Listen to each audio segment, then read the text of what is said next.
चलिए आज के इस एक्सप्लेनर में सीधे चलते हैं प्राचीन भारत की उस शानदार वास्तुकला की तरफ जिसने अपने इतिहास को सिर्फ कागज के पन्नों पर नहीं बल्कि विशालकाय पत्थरों पर उकेरकर हमेशा के लिए अमर कर दिया।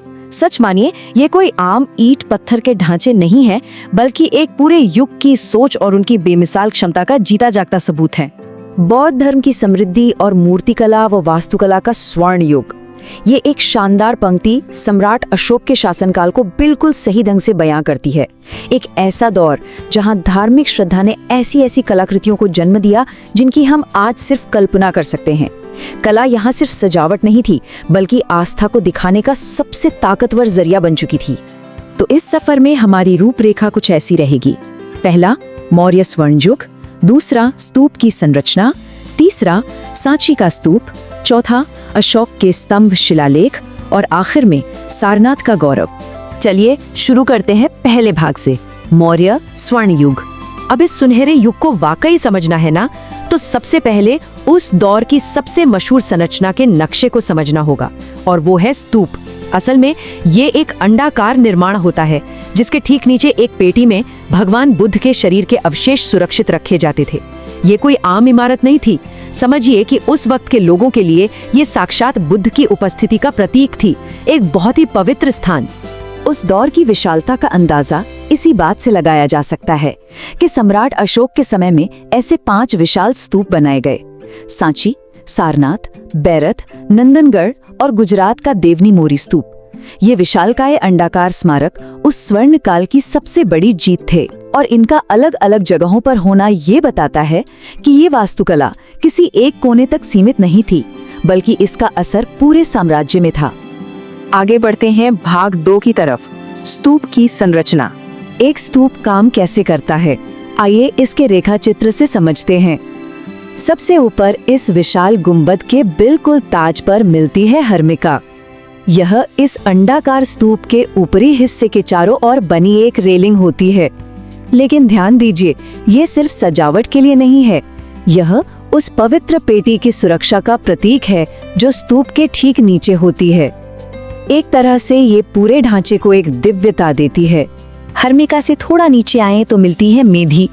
ये गुंबद के चारों ओर घूमने वाला एक ऊंचा वृत्ताकार मार्ग है। इसे प्रदक्षिणा के लिए इस्तेमाल किया जाता था, एक ऊंचा मंच जिससे श्रद्धालु इस मुख्य ढांचे की परिक्रमा करते हुए अपना पूरा सम्मान प्रदर्शित कर सकें। मेधी से ही जुड़ा हुआ होता है प्रदक्षिणा पथ। ये तय करता था कि लोग इस पवित्र स्थान के साथ कैसे जुड़ते हैं। पूजा स्थल के चारों ओर का ये थोड़ा ऊंचा रास्ता इस बात का ध्यान रखता था कि चलते वक्त स्मारक हमेशा दाहिनी ओर यानी राइट साइड रहे। ये केवल एक रास्ता नहीं था बल्कि ध्यान और श्रद्धा दिखाने का एक तरीका था। और सोचने वाली बात है, परिक्रमा की ये प्रथा आज भी हमारी संस्कृति में कितनी गहराई से जुड़ी हुई है ना। और आखिर में आते हैं तोरण। श्रद्धालु इन्हीं भव्य और बारीकी से तराशे गए द्वारों से प्रवेश करते थे। 2 ऊंचे स्तंभों पर एक क्षैतिज बीम रखकर बनाए गए ये प्रवेश द्वार होते थे। इनकी नक्काशी ऐसी कि कोई भी देखता रह जाए। तोरण सिर्फ एक दरवाजा नहीं बल्कि बाहरी दुनिया से पवित्र स्थान के भीतर जाने का एक अलौकिक रास्ता था। अब आते हैं भाग 3 पर, सांची का स्तूप। इन सभी चीजों को एक साथ एक हकीकत में ढलते हुए देखना हो तो इस तस्वीर को देखिए। मध्य प्रदेश का सांची स्तूप। यहाँ वो विशाल गुंबद और वे ऊंचे तोरण द्वार साफ देखे जा सकते हैं जिनकी हमने अभी बात की। इसका विशाल आकार और इन प्रवेश द्वारों की ऊंचाई किसी को भी मंत्रमुग्ध करने के लिए काफी है। एक दिलचस्प बात बताऊं, समय के साथ इसमें कितना बदलाव आया है ये जानना वाकई हैरान करता है। जो मूल सांची का स्तूप था वो आज के इस विशाल ढांचे का सिर्फ आधा था और केवल ईंटों से बना था। जी हाँ, सिर्फ आधा। समय के साथ इसका विस्तार हुआ, पत्थर का आवरण चढ़ाया गया और ये और भी भव्य बनता चला गया। चलिए अब रुक करते हैं भाग 4 का, अशोक के स्तंभ शिलालेख। उन विशाल अंडाकार स्तूपों से थोड़ा हटकर देखें तो आते हैं ये गगनचुंबी स्तंभ। सम्राट अशोक ने इनका निर्माण अपने धार्मिक उपदेश देने के लिए करवाया था।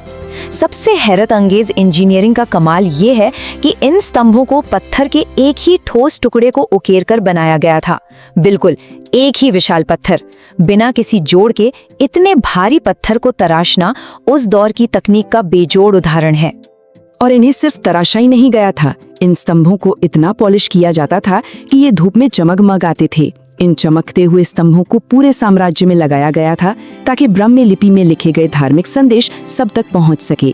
अंबाला, मेरठ, इलाहाबाद, सांची और बोध गया जैसे प्रमुख स्थानों पर इन्हें खड़ा किया गया। एक तरह से ये उस जमाने का जनसंचार था। अब बढ़ते हैं आखिरी हिस्से की तरफ, भाग 5, सारनाथ का गौरव। ये रुकावट दुनिया की सबसे बेहतरीन मूर्ति कलाओं में से एक को देखने के लिए है, सारनाथ का स्तंभ। इसके शीर्ष पर यानी बिल्कुल ऊपर 4 शेर 4 अलग अलग दिशाओं की ओर मुख किए हुए हैं। एक साथ शक्ति, साहस और शांति का कैसा अद्भुत संतुलन है ये।